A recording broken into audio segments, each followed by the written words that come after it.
YouTube. What's going on, man? It's your favorite Wendy's worker, man. We back out here today. I ain't gonna lie. I just fucked up the intro. It's okay. Um, yeah, I don't know what I was about to say for the intro. I'm not gonna lie, I'm running off of like 0 hours of sleep. I have not slept all night.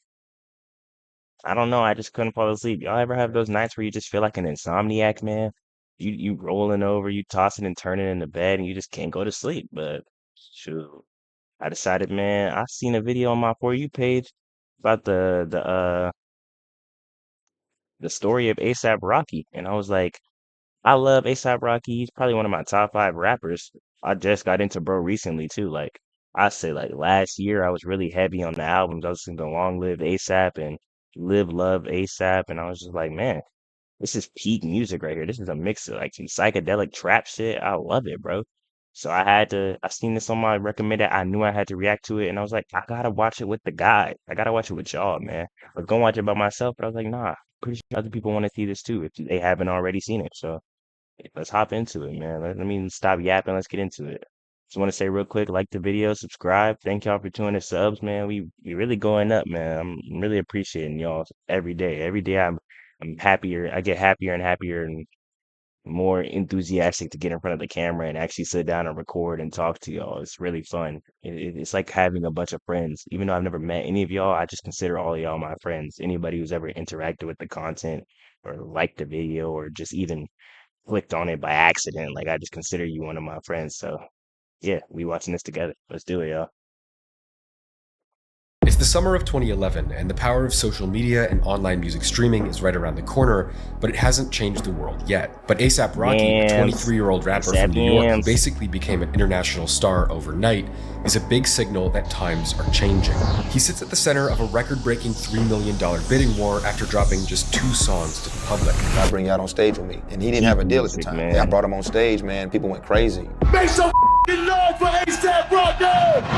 At the same time, though, his music was unlike anything that had ever come out of New York before. Taking heavy inspiration from Houston and Memphis, his slow, trippy, psychedelic songs were controversial. 6 months earlier, though, he was just a kid in Harlem making songs about smoking weed and hanging out. He had only been in a recording studio 2 times in his life. Please welcome ASAP Rocky.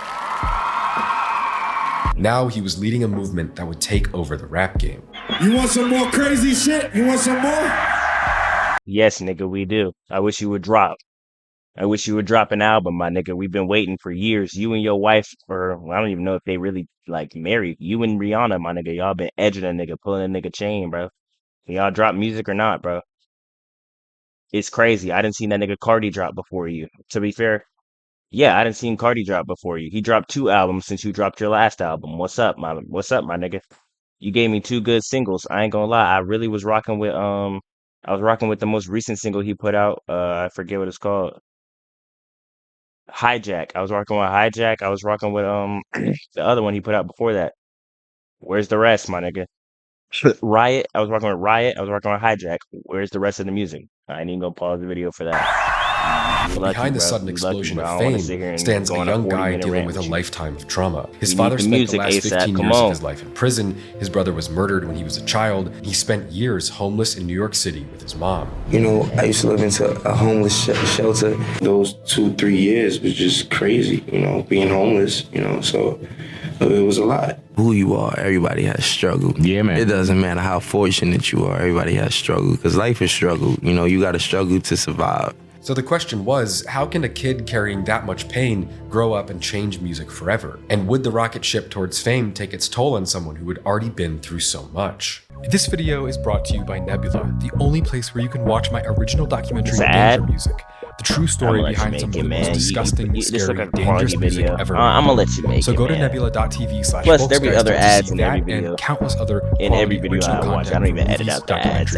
I really should get an ad blocker or just edit out the ads. But in it's hard for me to 1988, edit. Renee Black, an assistant nurse from New York City with roots in South Africa, had a son. She and her boyfriend Adrian Myers named him Rakim, after one of the stars of the legendary New York rap duo Eric B. and Rakim, who were just getting big in the city at the time. And Rakim, or Rocky as he would be known from a young age, was born and raised in Harlem, one of the most legendary and influential areas of New York City. For well over 100 years, Harlem has been known for producing countless writers, actors, musicians, and more. And the neighborhood's influence didn't shrink when its black population skyrocketed in the 1930s. In fact, it only got even bigger. Billie Holiday, Louis Armstrong, Marcus Garvey, and Duke Ellington all grew up in the area. After World War II, people like James Baldwin, Harry Belafonte, Sammy Davis Jr., and Malcolm X all came out of the neighborhood and made their own global impacts. Malcolm X is and from then New York? in the age of hip-hop, Big L, Jim Jones... Is that Diddy?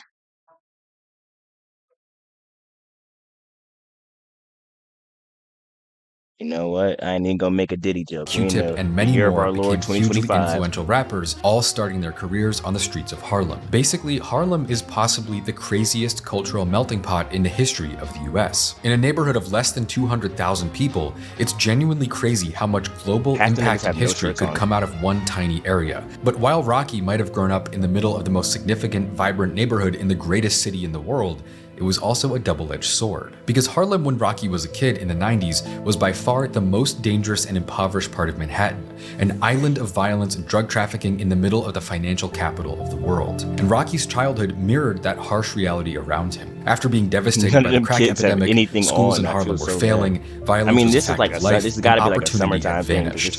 He wasn't just growing up in poverty. He was born into the kind of environment most Americans only see on screens. The Harlem that Rocky was born into was kind of just sad, and eventually, even Rocky's family got up and left. When he was 9 years old, his parents moved the family to Harrisburg, Pennsylvania, a small town 3 hours away in the Appalachian Mountains. And Harrisburg is where Rocky discovered hip-hop. He later told a story about how he went to the music store at the mall and had to discover between buying a cassette tape of the Mortal Kombat soundtrack or a Rakim album. Ultimately, his older brother convinced him to get the rap album. And in that moment, I'm glad I didn't grow up in a cassette tape era. I'm glad I grew up with like phones and digital was born. stuff. Unfortunately, I don't know if I could the survive troubles of carrying a Harlem fat ass followed his family MP3 not player far around. behind. Up until like I was 11, man, I had a good life, man. I'm not Random ad. See, we're not finna start with this YouTube. This one better be skippable too. Thank you. sit here and lie, man. I had it all. As a child, all you want is Jordans and toys and candy and, you know, and clothes and stuff. Whoa, whoa, My whoa, pops whoa, used to whoa, give whoa, me whoa, whoa, whoa, whoa, whoa, whoa, whoa, whoa, whoa, nigga. As a child, nigga, I wanted to be John Cena. I wanted to be Rey Mysterio. I didn't care nothing about clothes or Jordans. I was mad. I wanted games and to be Rey Mysterio. I wanted to be a Power Ranger when I was a child, my nigga. I wanted to be Lightning McQueen. Chow. I wanted to be 95 himself. I'm just saying. We didn't all want all Jordans, that nigga. shit, I wasn't man. trying He to was get a fly. big-time hustler. Rocky's father, who he always describes as a clean-cut guy who dressed formally and told his kids to be true to themselves, had in fact moved them to Pennsylvania so he could traffic drugs more easily. My dad went to jail. They seized all the money, took away everything, and There's an interview with bringing in that MTV dodo. from 2013 when Rocky was starting to become a bigger player in the music industry. In the interview, Rocky gave a tour of the exact locations in Harlem that defined his childhood in New York. He started at an old apartment building on 116th and Morningside Drive, and at first, it sounded pretty normal. It hasn't changed much. Every time I come back, I hear the same stories. Maybe someone got shot, someone had a baby, or someone went to jail. But then the interview got dark. It turns out that life didn't really bad change for the better lifestyle, man. after his mom brought the family back I'm to so New York. grateful In fact, to my the struggle parents that I got did not worse. grow up When around Rocky that. was 13 years old, his older brother, the same kid who inspired his hairstyle and introduced him to rapping, was murdered just a block away from where they lived. 10 years I never had a ago, brother. February 26, Ricky was shot I mean, obviously not. and he good. died that same day. I know for a fact my brother had something to do with my success. Even before he died, he had something to do with it, so. Just when things felt like they couldn't get worse, the family ended up living in a homeless shelter at 104th and Broadway not long after. They just didn't have anywhere else to go. I had no choice. Everything was coming The shelter down. was on 104th and Broadway. It was called Volunteers of America. There were a lot of hard times in that place, but it wasn't the end of the world because life is what you make it. There's always people out there who have it better, but this is a place that helps women and families get on their feet. And before you know it, things are all right. It's no different than living in the projects, but it's not easy, and that's when you start idolizing the drug dealers and the hustlers. If you're from any kind of fucked up environment, you'll start to idolize stupid shit. Still though, a 14-year-old Rocky wasn't immune to the pressure and influence of the outside world. Dwayne Wade. Within a few years, he was dealing drugs in Harlem. And by the time he was 16, y'all know Dwayne Wade got that fucking box Minecraft head fucking jawline. Y'all ever looked at Dwayne Wade head on, like straightforward in his face? Like a picture of Dwayne Wade in his face, like that nigga got a fucking box jawline. It looking like Minecraft Steve. He had that Dwayne Wade jawline. Good lord. He was booked into jail for attempted murder after he started shooting at a local bully who had pissed him off. After the shooting, he was booked into Rikers Island, New York City's largest jail, infamous for violence and physical and mental abuse of its inmates, and often ranked as one of the worst jails in the United States. But his cellmate was a kid from Brooklyn just a few years older than him, who at only 18 years old was already used to life behind bars and ended up protecting Rocky the whole time he was there, making sure that people stayed away from the kid who pretty obviously didn't belong. It was only years later, once Rocky became a famous rapper, that he realized the kid from Brooklyn who protected him on Rikers Island had become a well-known artist in his own way, going by the name looked like he was having it though. It was A$AP Rocky who was talking about you, and he said that when he was in jail, you actually helped him. Yeah. You looked out for him. A homegirl of mine was, I guess, in the same area as him, and he was like, I guess a topic came up about jail, and he was like, I don't like jail. I'm never going to jail again, or whatever the case may be. And she's like, you ain't been in jail. He's like, what? I've been in jail. I know Dune Casanova, he saved me. You know what I'm saying? Showed me the rope. Rocky was only locked up for 2 weeks until his family got him bailed out. But he later said that experience changed his life forever, making him realize that he never wanted to be in that situation in a community jail. Prove by telling niggas I've been on the aisle and I was in jail, or that don't mean nothing to me. That's not what it's about. It's about staying out of there. That's what I meant when I knew I would not survive if I ever went to Rikers, bro. Y'all see these arms? I've been working out. They getting bigger, but I ain't built like them. All they got is straight ignorance and violence in Rikers. Only thing they could do in there is work out and eat that trash food. And I ain't with that. Especially, that's another reason why I would never want to go to prison, bro. I don't want that garbage food, my nigga. Like, they feeding you bologna sandwiches every day, and the bread be moldy and the bologna be hard. Like, nigga, this is barely eatable. This is barely edible, bruh. Barely edible, bruh. Why is you serving this to me? And then on top of that, I don't like eating a lot of things. I'm a picky eater for real. And you can't just reorder something. Like, you can't order something new. So whatever they give you in prison, you gotta eat it or you gotta starve. I'm cooked. If starvation doesn't get to me, the other inmates don't get to me, I'm just dying from lack of nutrition. It's cooked. When I said to y'all, I love y'all, and I get it, because I was there too. He wasn't a tough guy. He was, in fact, just a creative kid who was interested in fashion, music, Never understood and the he always tough guy had lifestyle. And not long after that, he would meet the friends who would change his life forever, without whom A$AP Rocky, the world-famous rapper, would probably never exist. In 2006, the year after Rocky was fighting for his life on Rikers Island, a half Puerto Rican, half Dominican kid from Harlem named Steven Rodriguez, who went by Yams, was making a name for himself in the music industry. Yams wasn't a producer or rapper himself, though. Instead, he was a creative director. A real creative director, though, not a rich kid who walks around in tacky outfits pretending to be artistic. Because after landing the opportunity to be an unpaid intern packing up mixtapes for Dipset, he eventually built a hugely well-known Tumblr account that he used to promote underground rappers with memes and reposts. He had the taste and the natural ability to build up and market just about anything. And in 2007, he formed the A$AP Mob, short for Always Strive and Prosper, with a few friends from around Harlem. At first, it was more of a group of people who knew each other, doing their own thing, dressing up, hanging out downtown, and posting photos more than anything else. Niggas dressing up like vampires before it was cool. You see that nigga got the tight-looking black jeans on, man, and a trench coat in summer weather in New York. But pretty soon, Yams realized that if he was able to manage producers and make money off of it, why not build his own brand and take full creative control? Meanwhile, across Harlem, Rocky, who was now 19 or 20, was making like his own music with a different crew. Black. My crew was named MDB, right? And A$AP. Like, I was in between, like, both crews type shit, right? Okay. MDB was more like a get money, like Harlem type of crew type shit. A$AP was like more of like get fly, go downtown, get girls, get money type shit, right? From the Bronx and Harlem, kind of. From the Bronx and Harlem type shit, right? But we would go down to Soho, or we would go down to like Lower East Side and all that downtown and shit, hang out. Those fly niggas. Yeah, type shit, right?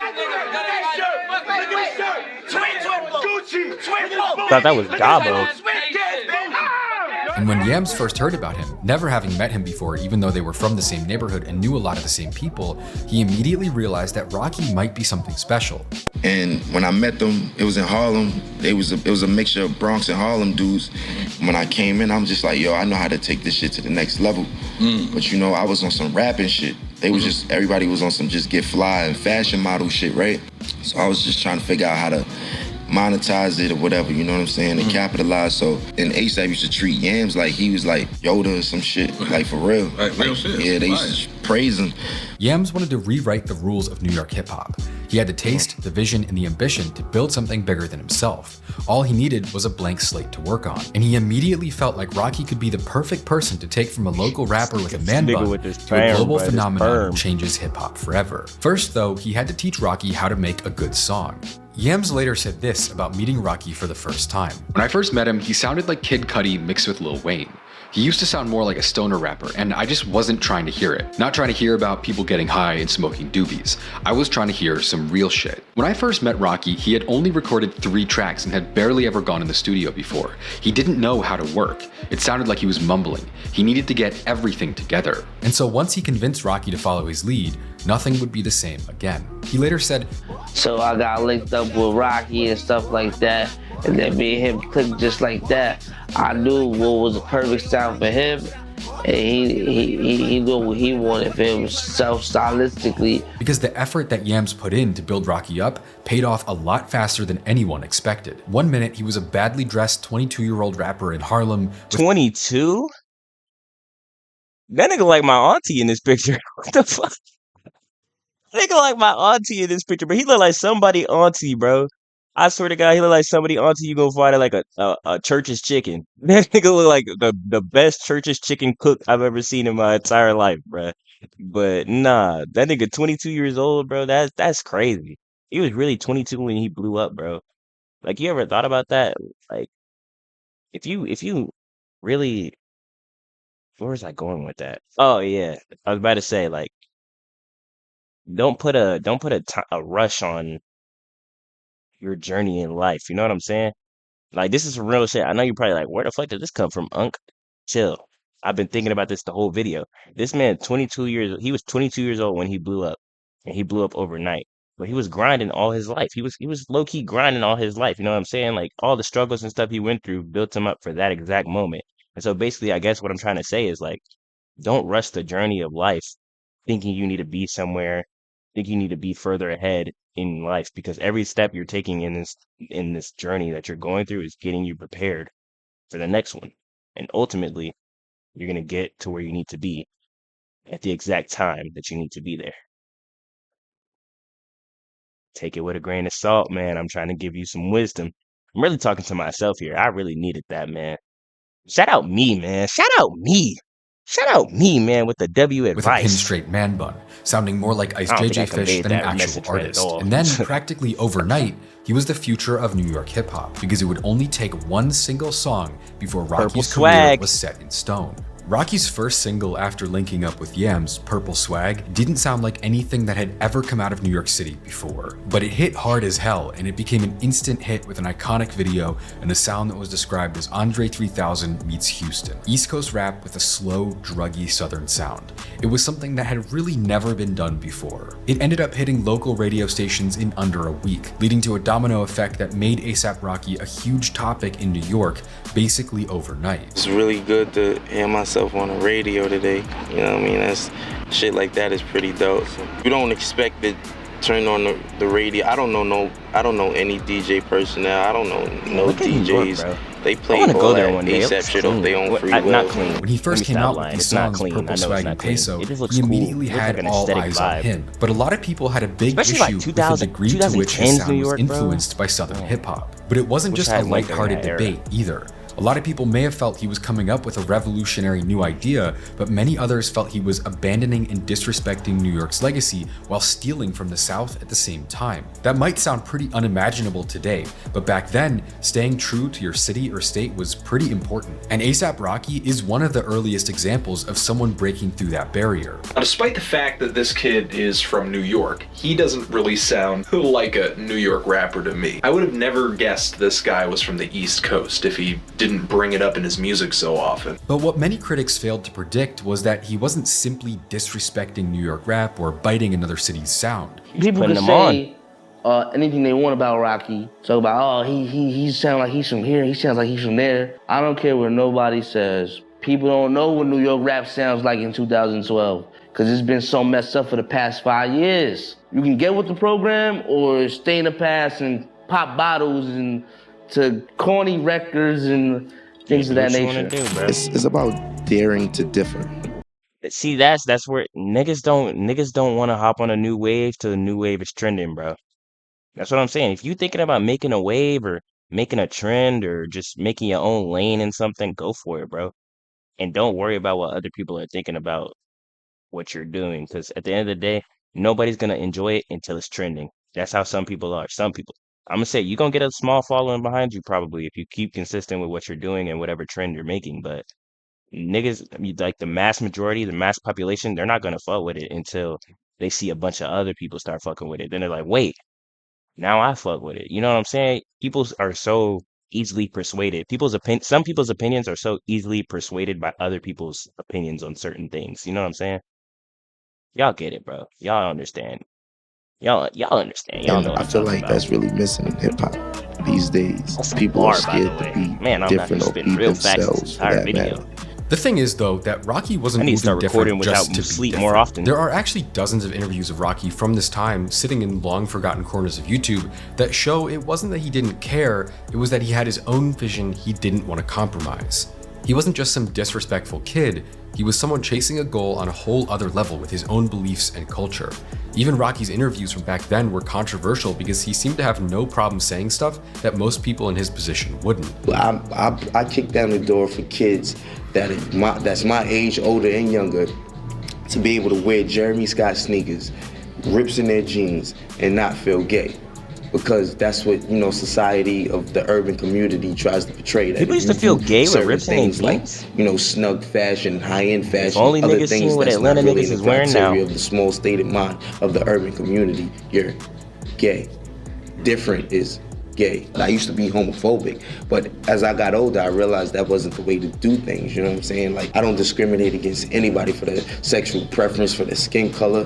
That's immature, Not only that, not only do I know the difference between that, but I'm wise enough to know that that's just stupid and wrong. That's true. I agree with bro. I ain't gonna lie. I used to be homophobic too. See, well, I don't know why I smiled after that. I'm not homophobic no more, y'all. I'm about to tell y'all. I used to be homophobic too because I grew up in church, bro. In church, they teach you being gay is bad. And like now I don't necessarily I don't agree with being gay, but I don't like condemn it either because you're not supposed to condemn it. If you follow Jesus, bro, if you follow the Bible, you follow Jesus and you follow Christ, you're not supposed to judge anybody off of their sins or anybody off of what they're doing because all sins are created equal. So you shouldn't be judging anybody off of their sins because the same way they do whatever sin you deem is irredeemable is the same way your sin is on the same level. Everybody's sins all the same.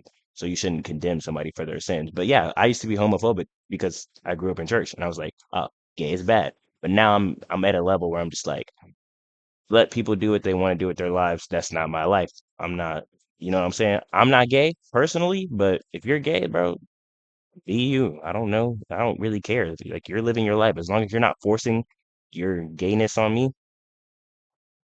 As long as you're not forcing your gayness on me, I don't care. Like we could be cool, my nigga. I'm not tripping. Like just don't force it on other people. That's the only thing. People don't want to feel like you're forcing your lifestyle on them. Same way I don't force my Christianity or my Christian beliefs on other people that aren't Christian. Like it goes both ways, you know what I'm saying? So don't I guess I'm saying all that to say I'm not homophobic anymore. I'm just trying to set the bar that you can do what the fuck you want to do because the world is yours. Yes, the world is yours. Rocky coming out with such a random yet authentic personality wasn't him being weird. It was him embracing his real life and what he really thought and leveraging it to the biggest extent he could. And the craziest part was that Rocky had done all of this without ever looking for approval from people in the city. One of the biggest quotes from him after this big break was, "I don't even consider myself to be a real New York rapper.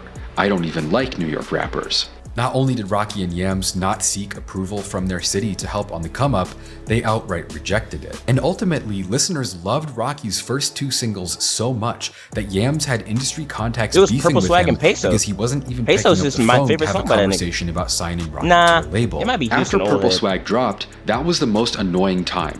Everyone in the industry hated me. They were saying, fuck Yams, why doesn't he pick up the phone? Rocky needs actual serious management. But what happened was I turned my phone off. People were just bothering us. They were trying to give us the new artist deal, the $50,000 to $100,000 bullshit deal. And I said, I'm good. But all the signs point to one culprit, Yams. Yams got him to try a new sound and new lyrics. He pushed him to get better at rapping. We not going to the army, my nigga. Do I look like I want to shave my head bald again? I spent 8 years. Nah, I spent 15 years bald. My dad was forcing me to get the #1 all around against the grain for 15 straight years. That was my canon event. Every day I had to go to school. Niggas was gripping my head like I was Michael Jordan, my nigga. Oh my God, I had the Jordan in 93. Straight skin fade, nigga. It wasn't even a fade. I didn't get a tape. I didn't get a low tape. I didn't get a high tape. I didn't get a high top. I didn't get a bald fade, nigga. It was just bald. You could ask anybody. Niggas was calling me Little Bill. Niggas was calling me Franklin the Turtle. Niggas was calling me insert another bald nigga here. Like I was just the #1 bald nigga in the school. It was so bad that when one time a nigga slapped my head when it was cold and they saw the ripples in my head as like waves in the ocean. That's a true story. And I was short too, so I was short and bald. Niggas was grabbing my head. Seniors was grabbing my head. Basketball seniors was grabbing my head and trying to dribble me off the ground. And that's when I knew I had to make a change. That's why I was so happy when COVID came through, because I got a chance to grow my hair. I grew taller. I came back to school with hair and I was tall, and I still had no hoes. Sick work. I still had no hoes. Oh, it's muted. Rocky's music in front of an online audience. He set up the blueprint for Rocky to sign a neck-breaking, eye-watering record deal when they were both 23 years old. I'm the boss of the whole operation. Like, nothing goes through without me and Rocky approving it first. And whatever Rocky does, I make sure I'm hands-on with all of that stuff. I would consider Rocky to be Luke Skywalker, and I'll probably be like Yoda. Most importantly though, Yams had the rare gift of being able to perfectly understand how to make things blow up online, in a time when that wasn't even a thought in most people's minds.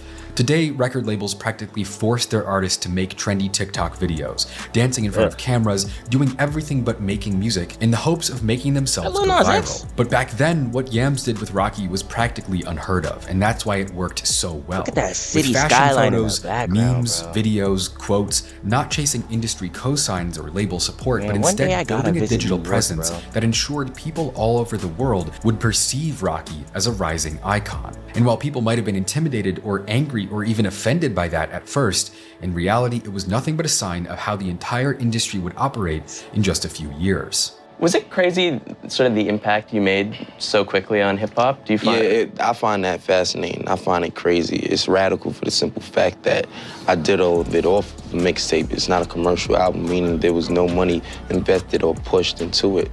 You know, there was no machine behind it. It was all organic and natural. It's not like it was forced. Like, you turn on your TV, every 5 minutes you hear the song. It wasn't like that, you know? It was just something that, you know, people did on their own time. So. Was that Honestly, that's where the best like creative like projects come from, bro.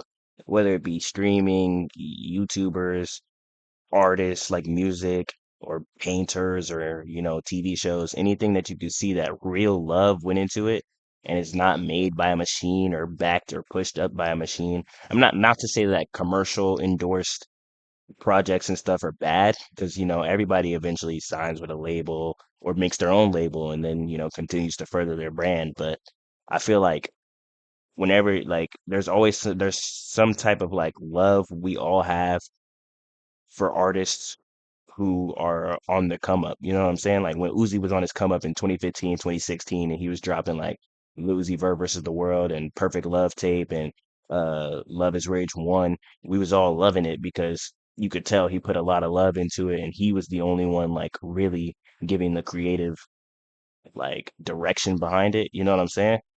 I feel like those are when the best projects from artists are made and the best like, or like we could take another example for everybody who be watching streamers or YouTubers like Black Boy Max. Like a lot of people are like, oh, I miss 2021 Blackboy Max, like when he was in his room with the flag in the background and all the other stuff that was going on. I don't know. I didn't watch Blackboy Max like that, but still, like, you could tell he was just grinding. It was just him only. It was only him, only his ideas, and you could tell he put a lot of love into it, a lot of passion into it, and that's why he's so far ahead and everybody loves that era. You know what I'm saying? That's basically what I'm saying. Y'all know what I'm saying, man. Y'all know what I'm saying. Is that a crazy trip though, or did you sort of expect that? Did you just have that feeling, I'm going to do this, it's good? Because you're a talented dude. Yeah, I always felt talented. I just didn't, I always wanted that. And I always hoped for it, and I always felt like it was possible. And that's how I try to keep my attitude, because they needed something different in hip hop. Yeah. I changed hip hop within a year. Yeah. Yeah, man.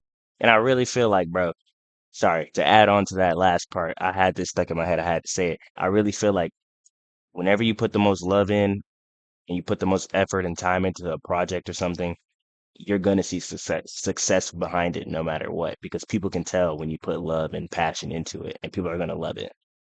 Nowadays, many commentators say that it might do more harm than good to rely on your local identity to get established. But when Rocky did it, it was like he and Yams had flipped the whole game on its head. And so in a way, ignoring those local label calls offering $50,000 or $100,000 to sign Rocky was probably the best decision Yams ever made.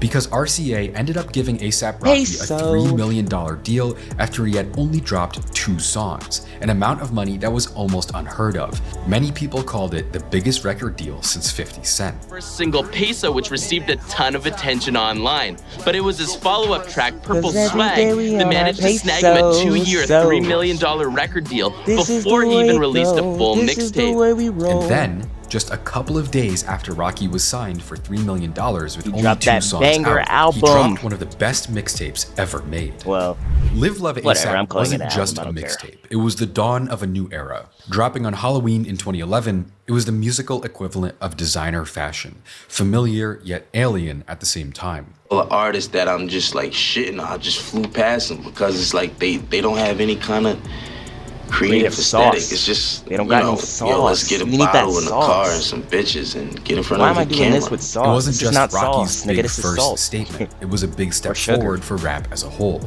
Live Love A$AP definitely wasn't universally loved, everything that's though. nice. In fact, a lot of people just hated A$AP Rocky when this first came out, and he was getting probably every criticism you could imagine. You know what I think this is? Wait, hold on.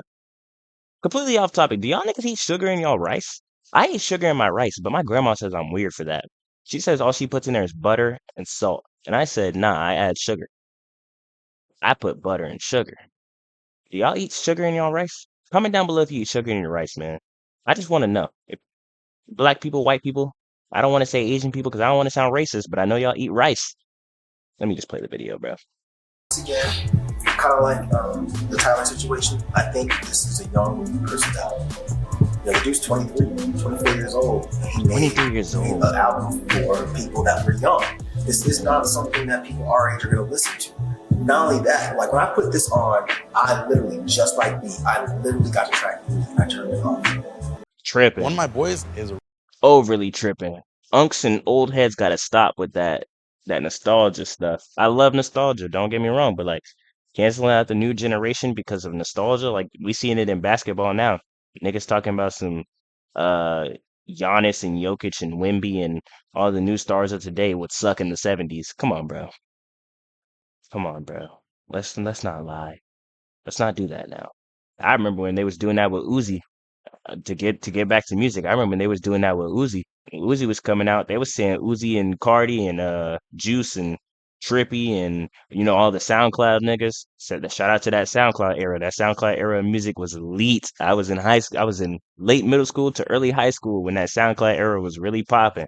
But they was talking about some them niggas couldn't hang with Eminem and Tupac and Biggie, and I'm just like, yo, bro, nah, gang, like this isn't. I wouldn't say this is better because you can't compare it like you can basketball, but like, don't say they're not like good at what they do.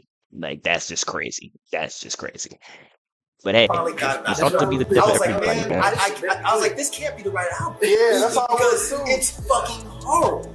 It's horrible. And I hate crazy. to talk bad about the dude because I heard he's a really nice guy, but this album is horrendous. So this motherfucker got a $3 million deal And there's still dudes out there struggling.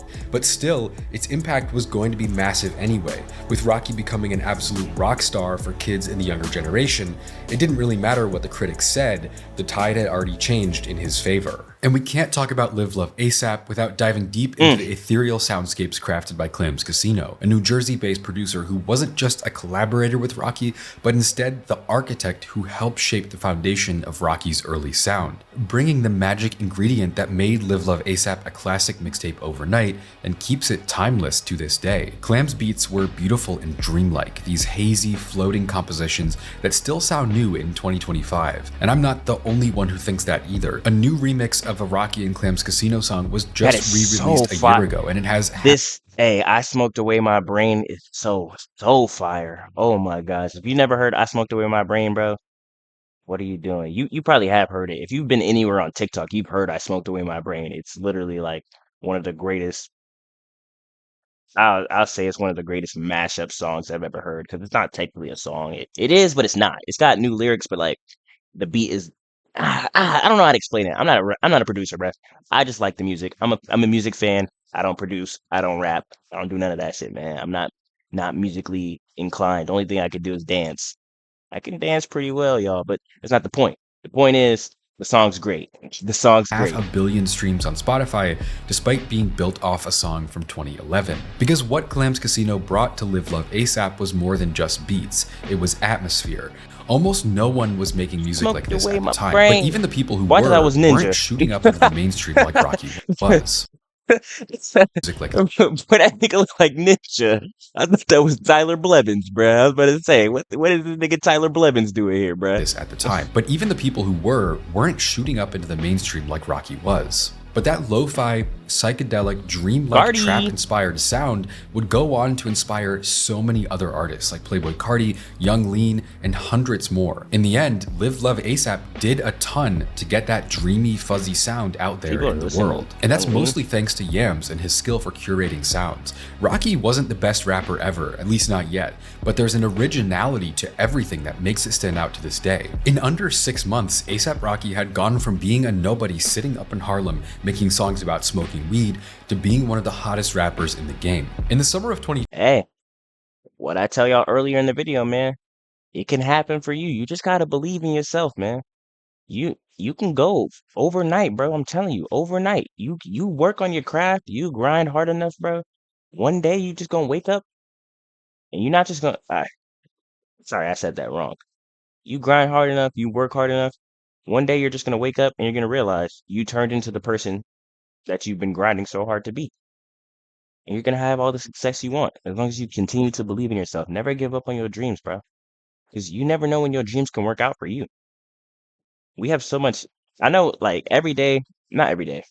A lot of the time, people want to say you don't have time. They're like, oh, you don't have time in this life. You need to go for what you're doing right now. But also, I feel like there's a double-edged sword to that. I feel like, bro, we're all like young. Whoever's watching this video or watching this TikTok or wherever I put this clip out, if I put the clip out or whatever, right? You're probably young, bro. You're probably young just like me. We got time, bro. We gonna make it. We gonna be okay. Don't stress too hard about the future. Just worry about the grind right now. Worry about the journey.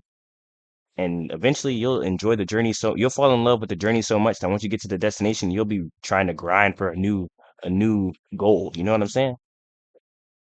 You know what I'm saying, man. Shout out y'all, man. In 2012, he was at Coachella, the Pitchfork Music Festival, only further proving that him and Yams had unlocked the cheat code for a new era of artists.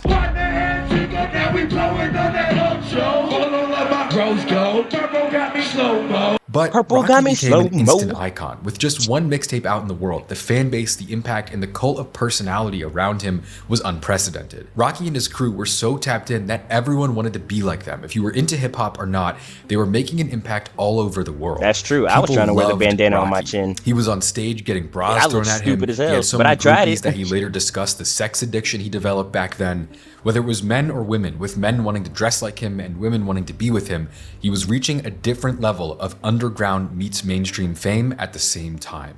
But even A$AP Rocky couldn't be loved by everybody. And I've mentioned this already, but the sound that propelled him to fame so quickly was in a lot of ways thanks to the team of producers and curators around him. Another person who was a big part of that growth was Space Ghost Perp, who rapped on 2 songs from Live Love A$AP and also produced a track for the mixtape as well. A$AP Rocky, you know what I mean? That pretty motherfucker. Boy, these niggas in the subway station echoing crazy. But not long after that, he ended up accusing Rocky of stealing his lyrics, and he even said that he had been jumped and beat up in New York by guys from A$AP Mob when he told them he didn't want to work with the crew anymore. Space Ghost Perp, man. What's going on with that, B? F him. Straight up, you know what I'm saying? He one of those cats, like, a lot of guys just hang around me, try to get high, and, you know, when they dip off, start throwing dirt on the young blood, they can't stop the pretty motherfucker, you know what I'm saying? Still though, a lot of people discuss to this day how much influence Space Ghost had on A$AP Mob early on. He helped establish the aesthetics and the sounds that they brought to a bigger stage. The story goes that Rocky was heavily influenced by Space Ghost's flows, beats, fashion, and even lyricism, with Space Ghost Perp having started building on the hazy, cloudy Houston-Memphis sound before A$AP Rocky and Yams did. I don't like that though. I don't like when people do that. Like, bro, if we're collaborators, I can understand, right? If we're collaborators and you like, if he actually took his lyrics from him, okay, that's like not cool. But if he just took the sound and the fashion and built on it like he did, what's the problem? That happens all the time everywhere else. Just because it's somebody you know doesn't make it wrong. Like, people build off of other people's sounds and people build off of other people's things all the time. Not every idea you have is going to be original. You know what I'm saying? I guarantee you somebody else has probably done it or thought about it, but it's just the way you take the idea and make it your own, or you get to it first. That's how business is. That's how business works. Like in business, you either have to get to the idea first, or we have to take an idea and expand on it and make it your own. That's how you become like a top selling business or company or whatever you want to claim it as. But that's just the way of the world. You're not going to have a completely original idea 10 out of 10 times. Like it's just not possible. Somebody's probably already thought about it or already doing it, and it's muted. His aggressive lashing out and controversial tactics made it difficult for people to understand if he was being truthful from the start. Fuck Miami, fuck Atlanta, fuck Chicago, fuck all you niggas, fuck LA, fuck Texas. What did he say fuck me for? What did he say fuck me for? I didn't even do anything to you. Nigga. Nigga. What did he say fuck me for? I'm just sitting here reacting to stuff in my grandma's living room. Nigga. I didn't even do nothing to you. Fuck LA. Fuck New York. And ultimately, because of his tragic struggle with mental illness, his story, talent, and influence is mostly forgotten, even though Rocky kept growing in the mainstream for years. He was even later spotted living on the streets in Florida, suffering from episodes of mental illness. Tragically, Space Ghost Perp fell off the map and never really had a place in the music industry again after his falling out with Rocky. Long Live A$AP dropped in the winter of 2013, a more mature, bigger, better version of the debut mixtape heard around the world. An album with basically $1 million budget where Rocky and Yams could do whatever they wanted. And for this project, they had a mission. They wanted to make the statement that A$AP Rocky could be a huge artist and keep his sound at the same time. Wild for the Night is this really weird song that shows Rocky's versatility with him collaborating with Skrillex, creating this chaotic EDM rap hybrid that most people make fun of today, but definitely went hard back then. And then One Train is the Kendrick Lamar, Joey Badass, Yellow Wolf, Danny Brown, Action Bronson, Big Crit posse cut, 6 minutes long with no hook, just bars after bars over a haunting minimal. The best song on the album. And then Fashion Killer was a pretty big sleeper hit that reveals Rocky's softer side and cements his connection to the fashion. Why did I just lie? I didn't mean to lie like that. The best, I care about Fashion Killer. Don't get me wrong. Fashion Killer is great. Fashion Killer is probably 2 or 3. PMW is number 1. I love PMW so much. PMW, All I Need, bro. Oh my God. Schoolboy Q was floating. Rocky was floating. It was just back and forth heat. Long Live A$AP. Fire. That's the first song. That's the intro song on the album. Fire. And then Fashion Killer is cool too. Fashion Killer's number 3 for sure. With its smooth, light production, then making it a cool, laid-back song that was almost more pop than rap, with more choruses than rap verses. And then there are a lot of parts off Long Live A$AP that are downright weird. Honestly, even weirder than anything from his mixtape. Jody is this demonic song where Rocky raps harder than ever on top of this 90s video game sample that sounds like a gargoyle. And then there's I Come Apart that finds him working directly with the lead vocalist from the British indie pop band Florence and the Machine to create this beautiful genre-defying pop ballad. And all of this comes together to just showcase this wild willingness to experiment outside traditional hip-hop boundaries. It's these moments of artistic risk-taking that revealed A$AP Rocky wasn't just chasing hits. Look at Rihanna. He was genuinely pushing himself creatively. He was willing to take risks and do things that weren't being done. One of the more interesting songs from this era that didn't make it onto the final album was Riding with Lana Del Rey. It was originally intended to be a single for Long Live A$AP, but it was canceled after it leaked in an unfinished state. A$AP Rocky later said this: "Her music is dope. She's a huge inspiration for me, and I feel like she's a female version of me." Rocky had started off saying he didn't want to be a New York rapper, and he meant it. With a debut album featuring Drake, Kendrick Lamar, Skrillex, Florence and the Machine, and even Danger Mouse and Clams Casino, he was making good on that promise. 2 years later, A$AP Rocky was on a whole other level. He was no longer the weird kid making kind of underground music that didn't fit with the rest of New York. And sure enough, he and Yams were still working together as close as ever. And for the next project, they had a new direction in mind. After already having perfected cloud rap, they were chasing not really my favorite album by This time, they set their sights on psychedelic rap, putting together ideas from neo-soul, singer-songwriters, and even rock and folk to make something new again. The album would be executive produced by Danger Mouse, a producer from New York known for working in the past with artists like Norah Jones, Red Hot Chili Peppers, MF Doom, and Adele. It doesn't get more diverse than that. I've always wanted to work with him. And he worked with me, man, and he's been a mentor since and a big brother, and more than anything, just a really good, daring friend. He's a good friend. He's a dear friend of mine, and I really appreciate him, and got me through some hard times in my life, you know, and always been there for me, always had my back, even when it doesn't have anything to do with business. And not only did they have a legendary 30 times Grammy-nominated GOAT like Danger Mouse in the studio, they also had help from massive figures like Mark Ronson, Juicy J, Mike Dean, and even Kanye West. Oh, it is Kanye! Others. The album would feature artists like Future, MIA, Lil Wayne, Rod Stewart, and even Bones. The world they were building with this project was that of a massive blockbuster with niche and mainstream taste. I mean, people... What are you still doing? It is Kanye, bro. That ain't Kanye, man. I wish Kanye. I miss the old Kanye, man. The 2004 to 2011 Kanye, man. I know people change and evolve, and I know his mom died, so that really affected, bro. Dang, man. Dang, man. If only the quality of music was good, so I could overlook the fact that he's crashing out on Twitter. If Kanye's quality of music was still great, like it was in 2004 to 2011, I guarantee you people would overlook the crazy stuff he says on Twitter. Maybe not the mustache man quotes. I'm not gonna say his name. Y'all know the mustache man from Germany. We're not gonna say his name, but people would probably overlook everything else he did if the quality of music was still elite. That's just my take, though. In hip-hop, they haven't heard. You can't categorize this as a trip-hop album or a cloud rap album. It's just like, but I know some. How do you categorize it? So I feel like it's just a contemporary album, and for me, I wanted to try my best to create a masterpiece and inspire people and put them on and things, because like I said, my era, a lot of them are oblivious. They don't know about like alternative music or psychedelic music for that matter. So I try to put them onto it. But then, just a week after they dropped the lead single for this new album, Yams died suddenly at the age of 26. At first, A$AP Mob announced that he had tragically passed from complications of sleep apnea, but further investigation showed that he had accidentally overdosed on drugs. Either way, in that moment, the soul of the A$AP Mob was gone. Worst of all was something that Rocky would only start to discuss many years later, that he was the one who found Yams' body on the day he died. Yams wasn't just Rocky's creative partner.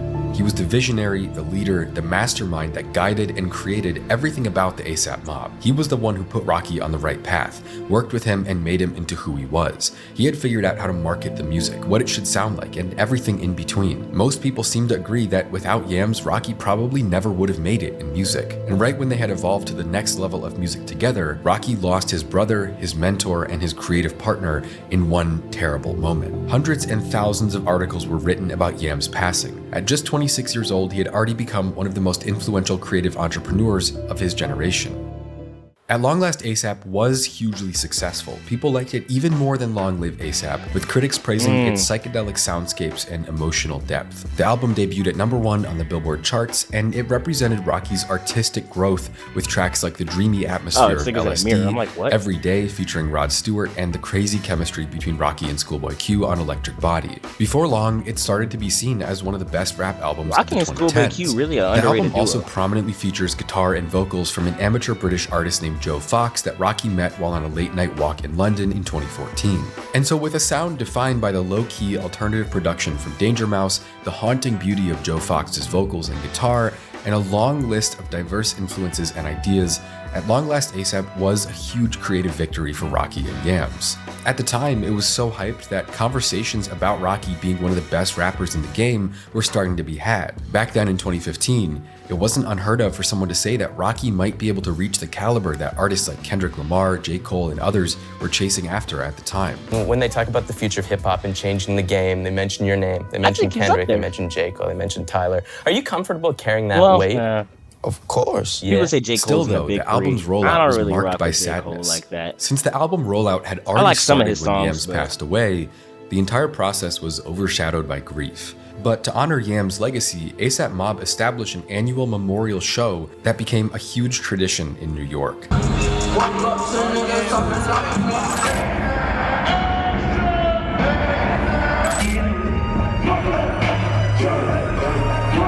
And 2015 and 2016 would be big years for the ASAP Mob. Yams had been heavily involved in the planning and production of ASAP Mob's first group mixtape, Cozy Tapes Volume 1, which ended up reaching the top 5 of the US hip-hop charts and featured artists like Lil Uzi, Tyler the Creator, Offset, Skepta, and Playboi Carti. And then they did another mixtape less than a year later, which again had an all-star cast and was just as successful, with hits like Raf and Frat Rules. But after everything, when he passed, Yams left a huge void in the collective he had started and built from the ground up. Because today, the ASAP Mob is a distant memory. The second mixtape, despite being a hit, was the last thing they would ever do as a group. ASAP Yams being gone, the family vibe that defined them was replaced by something a lot more uncertain, and many ASAP members seem to have lost their way. Then ASAP Bari, one of the founding members with Yams, faced a pretty serious sexual assault allegation in 2017 that resulted in a huge lawsuit. It not only damaged his reputation, but it caused a lot of strain within the group, with members being forced to publicly address the situation and stand with or against him either way,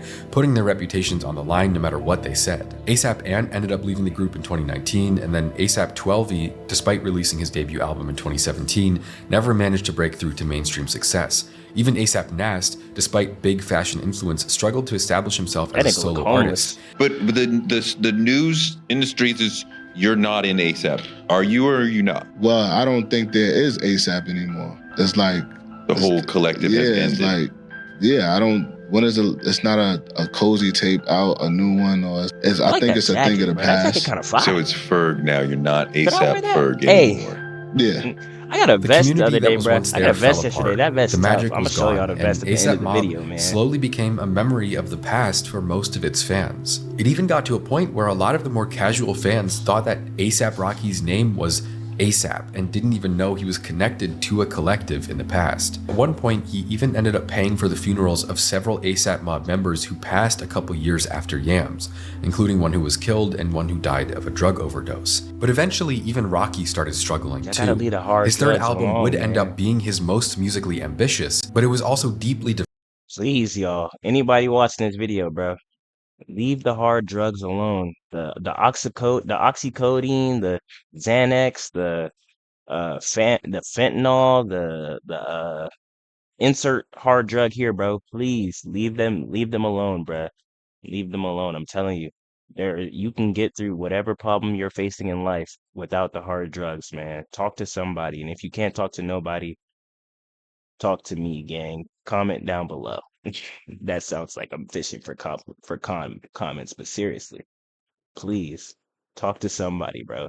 Please don't be using the hard drugs, man. It'll get better, and those things can really hurt you, bro. They could really mess with your mind to the point where you will never get better when you're using the hard drugs because the hard drugs are made to hook you onto them to the point where if you're not on the hard drugs anymore, your mood will decline even worse than it already is when you're not on them. So you're going to take more and more, and that's how you end up overdosing like Yams and other people. I wouldn't say Yams was sad. I don't know Yams' mental state, so don't come for me if you have all the facts to that. I don't.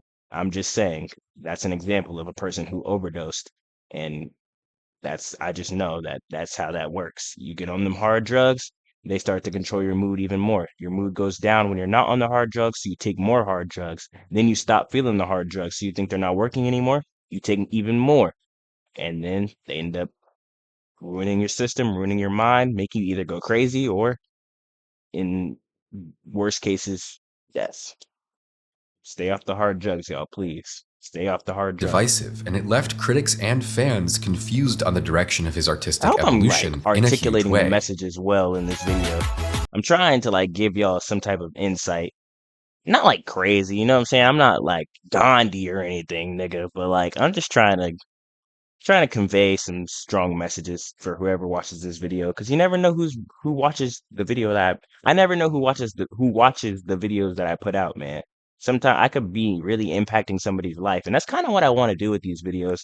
I like to have fun with it and build a community, and we all have fun and just laugh and vibe. But at the end of the day, bro, I want to be like somebody that people come home to and they watch on their TV or they watch on their monitor or their phone, and they're like, this guy makes me feel seen. This guy makes me feel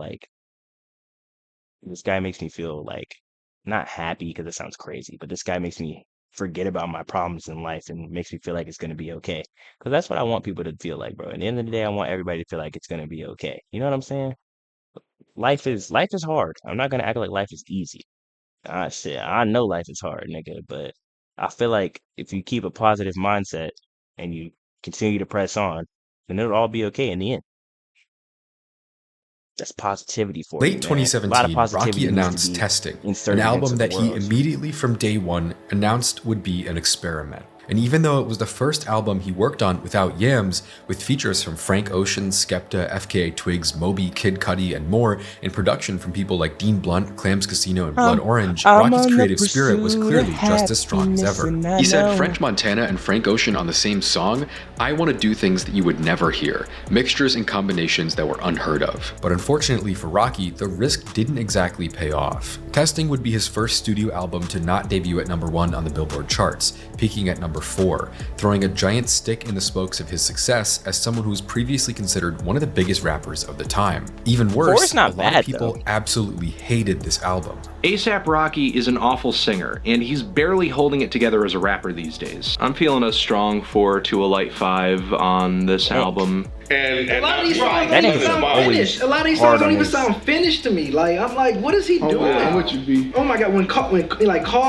That first dude, I forgot his name, but he's always hard on his ratings. I seen him give one. He gave one of Uzi's best albums a 4, and he gave Juice's. I think he gave Goodbye and Good Riddance, which I hold as a 10. Juice is my favorite artist, by the way, but he gave Goodbye and Good Riddance a 6 or something, and I'm just like, yo, bro. He be listening. I feel like I don't like those types of people that listen too deep in. I know it's his job to give out ratings, but I feel like he be listening too deep into the lyrics and the stuff. And I'm just like, bro, not every song needs to be overanalyzed like that. You know what I'm saying? Not every song needs to be picked apart and re-put back together to create some type of story. Some songs are just vibes. Some songs are just for fun. Some songs are just to be spectacles. You know what I'm saying? Some songs are made for being picked apart and put together. You know, you want to hear something like that? Go listen to Mr. Morale and the Big Steppers, gang. That's a story album right there. You go listen to that, man. You'll have fun. You'll have a great time of your life. I'm pretty sure you rated that well. But I don't really like that type of music listener. I couldn't listen to music with somebody like that because I just get mad, bro. They're just sitting next to me talking about that lyric is terrible. I hate that lyric. All right, bro. my nigga, I'm just trying to catch a vibe, you know, maybe smoke to it, listen to it a little bit, and you over here dissecting every verse, bro. Just chill. Just vibe, bro. Just All vibe. drops, yeah. Fuck Sleep, Praise the Lord. I was just like, this shit sounds so unfinished. I'm like, yeah. At the same time, though, it might be my favorite project he ever worked on. There's something melancholic and bittersweet about a lot of the songs off Testing that makes it feel totally unique, especially towards the end. I don't Whether know it's the about sad, my favorite wheezy verse album from by this Kodak nigga. Black singing through a prison phone, or the slow, trippy, emotional beats from 143rd, which producer Blood Orange said was meant to feel like a cross between 90s Memphis rap and the legendary rock band the Cockatoo Twins. Testing is a genuinely beautiful and thoughtful project. And then there's the lyrics, which are, in my opinion, some of the realest Rocky ever wrote. I don't think anyone would say lyricism had ever been A$AP Rocky's main focus. He's always been a really talented, good rapper, and a lot of his verses were cool and memorable, but it was never quite the part of his music most people talked about. But a lot of the lyrics on Testing revealed a whole new dimension to Rocky as a food delivery guy? That was corny as hell. I'm sorry, y'all. I gotta stop making these corny jokes, bro. Y'all gonna feel like I'm lame. person and what he was going through at the time. Purity is probably the most obvious example, where he and Frank Ocean rap sentimental lyrics over a Lauryn Hill sample. And during Rocky's verse, he opens up about his sister's passing just after the Cozy tapes came out, talking about how he's lost someone in his life right around the release of all of his projects, with Yams dying just before Long Last ASAP, and his father passing away not long before he dropped Long Live ASAP in 2013. And while Testing does have bangers like Praise the Lord, Fuck Sleep, and ASAP Forever all being pretty successful when this record dropped, these more sensitive, thoughtful, sentimental songs tell an interesting story about the person Rocky was becoming behind the big, almost invincible facade of the fashion icon, rock star, pretty boy rapper. But overall, for me, it's just as musically interesting as the rest of his work, with a wide range of sounds and moods and a beautiful feeling of melancholy throughout the project. When it failed to become a commercial or critical hit, though, most fans thought that Rocky would come back pretty soon and try again to keep building on his legacy and make sure the game didn't forget about him. I think the last thing people expected was that he wouldn't drop another album for the next 7 years. It wasn't that A$AP Rocky didn't make music or just completely disappeared since 2018, though. Not at all. He actually announced his fourth album, All Smiles, just a year after Testing dropped, but that seemed to have been eventually delayed and then scrapped. Shortly after that, though, he got into a relationship with Rihanna, who he called the love of his life, and not long after, they had 2 kids. And pretty quickly, for Rocky, now in his early 30s, fatherhood became a huge priority. He said this: "I don't think there are many people in my culture who advocate for fatherhood and parenthood. The player persona is very pushed. When you think about a rapper, you think about adolescence and the single bachelor lifestyle. What completes my life now is being present as a partner and a parent. My evolution is embodying and embracing fatherhood, parenthood, companionship, and family." It was a pretty big turn for someone who had once said he was addicted to sex since he was a teenager. And it's not like he wasn't busy with work either. Shortly after modeling for Bottega last year, he launched a ready-to-wear collection under OG at Paris Fashion Week, his creative agency that was also responsible for a lot of the amazing music videos and visuals he's put out. I ain't gonna lie. Hey, y'all can come at me for this, but these niggas got on straight BS. What the fuck is this? Look at the fit. This nigga got ripped shorts that are long enough to be pants with pants under them and high socks and an upside down jacket that's halfway zipped. And what is this? Maybe I just don't understand fashion. Yeah, I don't know, man. I never said fashion was my strong suit. I have my own personal style.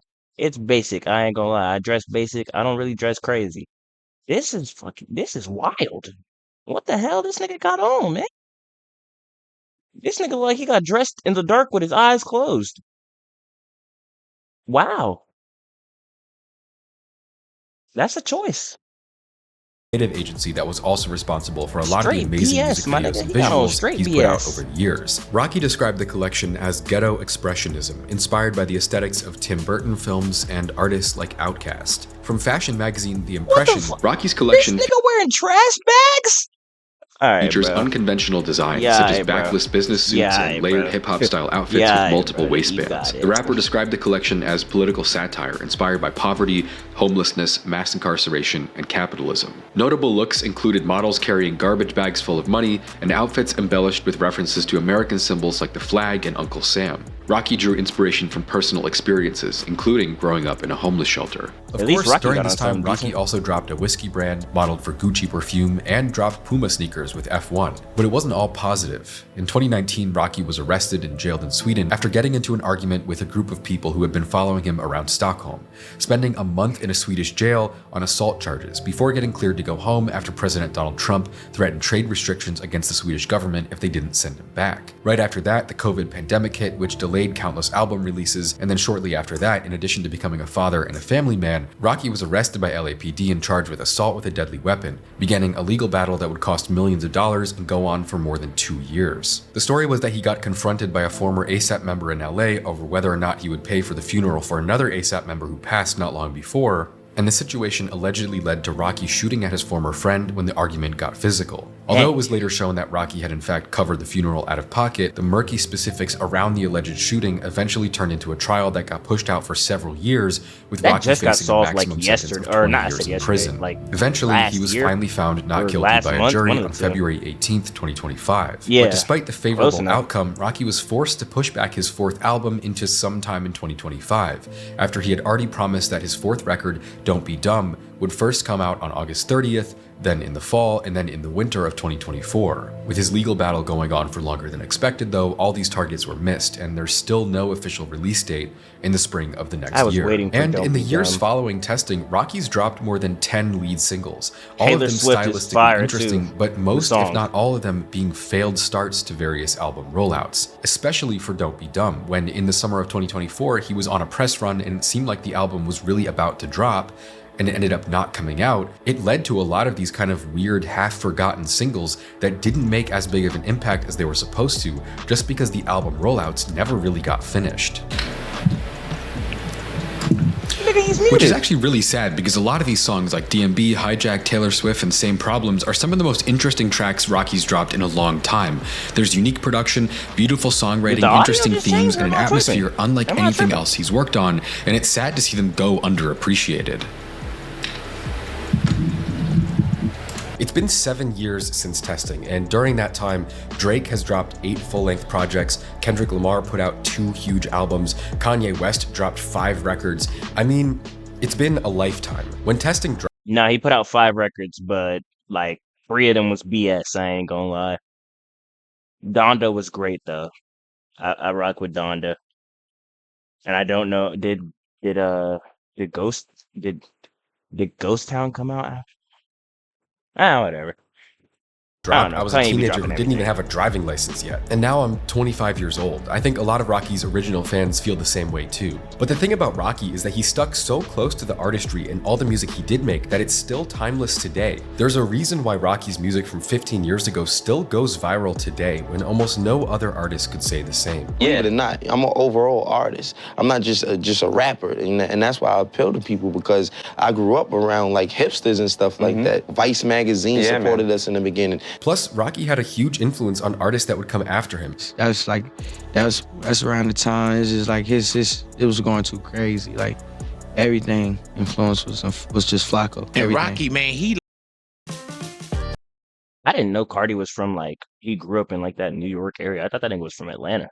He like a whole package though. You know what I'm saying? Yeah, he is. And so ultimately, while Rocky's time at the top of the charts might be behind him, his legacy speaks to something that's more important than just numbers. My concern isn't being the best. My concern is doing my best. That's just about it. And for any artist trying to find their path, Rocky's career is proof that authenticity and courage matters a lot more than following trends or playing it safe. Fact. I realize that the reason why most artists make the music that they make is because they want to sell records to make money, because they feel like that's what's needed for pop culture. And I'm here to tell them that you can make alternative music and make more money than your favorite pop rapper. And there's another lesson in there too. Despite becoming known around the world, famous for so many different things, and becoming this larger-than-life, almost absurd cartoon character, Rocky's past never completely disappeared. In a 2024 interview with Billboard where he took a video team through Harlem, he stops to pause for a minute and reflect on his brother's death, talking about Ricky being killed when Rocky was 13 years old, dying on the same block he was born on. Most people think of him as a big, crazy rock star who's defined by an obsession with women and sex and drugs and expensive fashion, but that doesn't mean that those two things, the big rock star rapper and the kid who had been through a lot of pain, aren't connected. In 2015, after the death of Yams, he said, "I'm a happy spirit, and I feel like time heals. Life is about good people with good energy, and I'll be fine. God is good, and I keep hope and faith." It is kind of something that Rocky has always kept at the edge of his persona, but one journalist did ask him about this to his face. They said, "It leaves me wondering whether the many tragedies in A$AP Rocky's life left scars on him. I raised the question with him, but it's not a subject he wants to discuss very much. He answers with ambivalence, saying, probably, before falling quiet until I change the subject." And so it isn't exactly something that he yells out loudly in his music, and he even avoids the topic in interviews. I don't like this. But it's clearly something that's followed him through his career, art, and life. Even while he was changing the game, making big hits and classic albums, you'll sometimes catch a lyric or a song where Rocky looks straight at the trauma and the grief just for a minute, and then goes right back to his optimistic, creative persona. On Testing, he talks about his career even being cursed, feeling like he couldn't escape tragedy no matter how high he climbed. And so throughout his whole discography, there are these powerful moments of vulnerability where he drops the invincible persona and opens up about his struggles. And these glimpses into his psyche, whether it's about his brother's death, losing Yams, or reflecting on his journey from homeless shelters to fame, it adds layers of depth. These moments may not define Rocky's catalog of music, but it shows that his persona isn't just about being cool. It's his own way of taking back control and healing from things he's been through. By reinventing himself with art and fashion and self-expression, he changed his own life forever. Being a dad to 2 kids, making music that's more imaginative than ever before, while people still bump his old stuff like it's new. All of that is genuinely the happiest ending someone like him could ask for. He might have stopped chasing the title of the biggest rapper in the game, but when your legacy is already solidified and when you've already changed everything, why not take a step back and change yourself for the better as well? Most of all though, the story of A$AP Rocky, it shows people like us trying to find our own paths that your past doesn't have to define your future. I think for a lot of people who come from a difficult background, it feels impossible to take risks. It feels impossible to reinvent yourself or even express your emotions to the outside world. When it feels like you've been through so much, A$AP Rocky in his own way shows that that doesn't have to stop us from being who we want to be, which in the end is worth more than all the streams and record sales in the world. And there have been many times I feel like I don't even get to choose what to cover on my channel because of the algorithm, the pressure to be prolific. It can be stronger than the pressure to be creative. Even this video was risky to make because Rocky may have a fascinating story, but you never know if people will care about this or just want to swipe through shorts and TikToks instead of watching a full documentary. One of the projects I really struggled to make for YouTube was Danger Music. It's a documentary. I'm not gonna lie. I'm not gonna listen to the rest of that because that's probably promoting the rest of that stuff, but I'm gonna like the video. Y'all go subscribe to Volks, guys. Thank him for the video, man. And I ain't gonna lie, I hope y'all learned something, man. I hope y'all learned. What I took away from that is it's okay to be different, guys. It's okay to create your own lane. We live on a planet, a big planet full of water and land in the middle of nowhere. In the middle of a black endless void we like to call space. We don't know how big it is. We don't know how large it is. We don't know if it ends. We don't know where it began. We don't know nothing about that. Everything in life is a journey, my nigga. Enjoy your journey. Carve your own paths. Enjoy your life, man. Don't live your life doing what somebody else wants you to do. Do what you want to do. Even if it's not the conventional way of doing things, it's not the conventional way of living life. Shut up. Sorry, I had an alarm go off. Even if it's not the the conventional way of living life, man, live your life to the fullest. Live your life how you want to live it, because this could be your only life. If you don't believe in God, this could be your only life. You know what I'm saying? Whatever you think. I'm not gonna get into that. Just know. But this is your life. Live it how you want to live it. Enjoy your life. Do what you want to do with it. I love you. Stay blessed. Like the video. Subscribe. Comment if you learned something. Comment if you had fun watching. Comment if you just want to comment. And I'm out of here. Peace. I'm going to sleep. I ain't gonna lie. I ain't slept in ever.